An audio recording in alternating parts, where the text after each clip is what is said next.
driving drunk, doing coke, being a gangster. What do all three of these things have in common? They're really cool. They're likely to get you killed. Now and again, I randomly have an existential crisis about life and death. I mean, no matter how many Pilates classes or vegan diets or blood transfusions from toddlers that we get, we're all gonna have to die. But what happened to the people in history who looked at the Grim Reaper in his eyes and said, you know what? I'm not gonna die.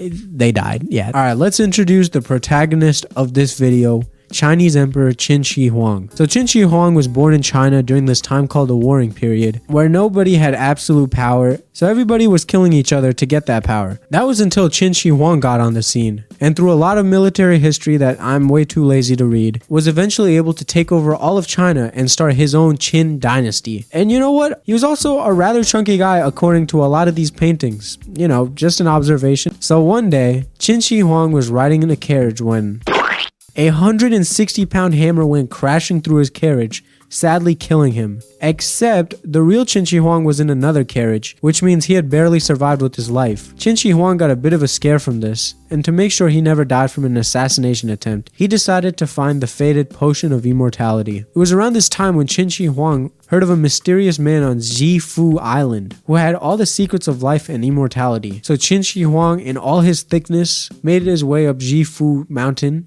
probably via helicopter because no way he climbed it in his physical state, until he eventually met a wise man named Zhu Fu. So Zhu Fu told Qin Shi Huang all about a mythical place called Penglei Mountain, where a 1,000-year-old monk named An Kui Sheng lived. Qin Shi Huang was elated to hear about this, and so he got Zhu Fu an entire fleet, and so Zhu Fu went on his merry way, as Qin Shi Huang laid back, knowing all is well now, and in no time he would have the power of immortality.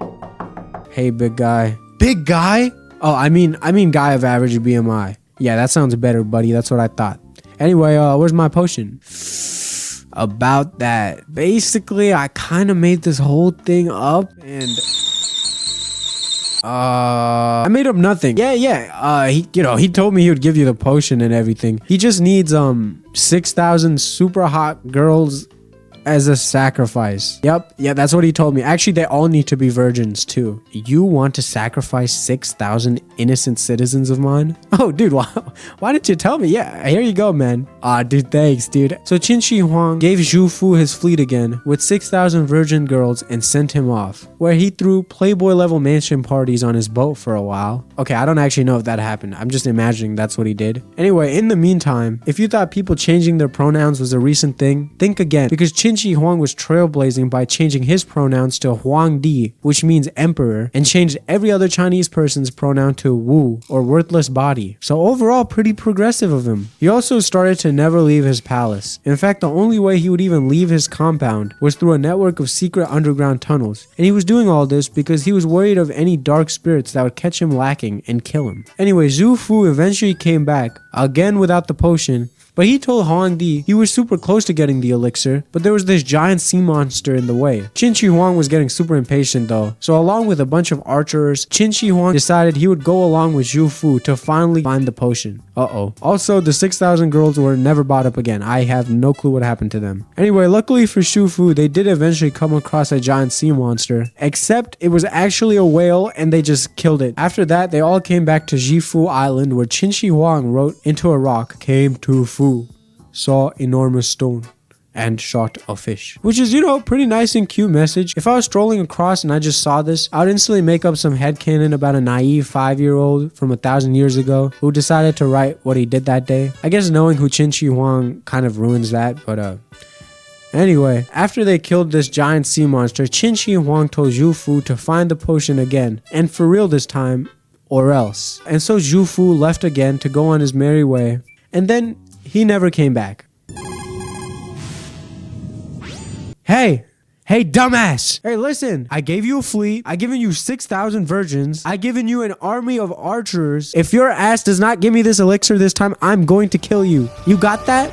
Zhu Fu, are you watching Naruto right now? I'm the goddamn emperor. Zhu Fu had ran away to Japan, leaving poor Qin Shi Huang in the dust without any immortality elixir to his name. What's even worse is, a couple years later, a meteor struck China, and engraved on the meteoroid was, "The first August emperor will die soon, and his land will be divided." Now realistically, this was the work of some edgy ancient 13-year-old Chinese boy, but Qin Shi Huang took this very seriously, because stuff like this was seen as an omen back in the day. That being said, Qin Shi Huang still didn't believe in this omen, because obviously he was immortal, he wasn't gonna die. But just in case, he wanted to find out whoever inscribed this into the meteor and set them straight. Alright guys, whoever tells me who inscribed this into the meteor wins this new car and an all-expense covered trip to the Bahamas. Just step right up. I'll be good. So obviously, nobody fessed up to inscribing the meteor. So as a result, he literally murdered everyone in that town. Which, you know, damn, you'd think some grandma with one foot in the grave would have just taken one for the team. His men then completely destroyed the asteroid. But then Qin Shi Huang became troubled. Not because he killed like, you know, hundreds of innocent people, but because actually killing them was messing with his vibes. So he hired musicians to play songs about immortality to make him feel better. So eventually Qin Shi Huang gave up on the prospect of Zhu Fu ever getting back, and decided to hire his own set of alchemists to start making their own great value version of an immortality potion. And so the alchemists worked tirelessly, day and night, to create a mythical potion, and then they finally found it. The key to immortality.